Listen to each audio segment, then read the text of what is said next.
Menurut Bang Ginting, Iya, Kapolri Jenderal Listio Sigit ini melakukan pembangkangan terhadap konstitusi, terhadap parlemen, terhadap presiden. iya, termasuk kepada MK itu tadi kan. Nah, dalam teori demokrasi konstitusional itu sudah dijelaskan, ketika lembaga eksekutif dalam hal ini misalnya atau aparat keamanan, polisi dalam hal ini membuat aturan yang melawan undang-undang dan Mahkamah Konstitusi, maka ini disebut sebagai pembangkangan eksekutif. Apalagi ini aturan internal ya, Bang? Iya, atau pembangkangan normatif terhadap konstitusi. Ini teori yang dipelajari oleh seluruh dunia, bahwa ini betul-betul terjadi pembangkangan. Jadi, para akademisi ilmu politik, ilmu pemerintahan, dan hukum tata negara akan melihat hal yang sama seluruh dunia.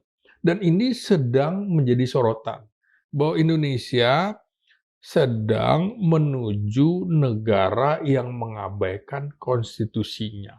Dan polisi sudah mengarah kepada lembaga kekuasaan, penguasa. Maka publik juga akan lihat, loh kok ini nanti Indonesia bisa cenderung berpotensi menjadi negara fasis. Seperti Jerman, Italia, Jepang pada waktu Perang Dunia Kedua, di mana polisi rahasianya sangat berkuasa sekali. Lebih berkuasa daripada militer sekalipun.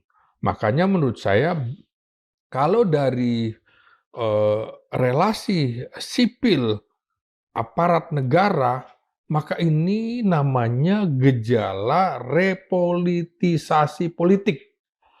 Jadi dalam teori civil security relation atau hubungan sipil dengan keamanan, dalam hal ini kepolisian,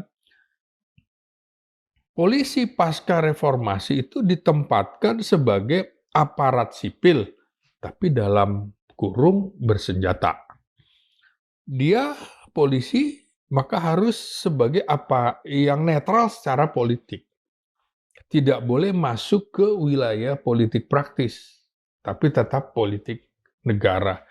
Dan tidak boleh terlibat di dalam kekuasaan administratif sipil.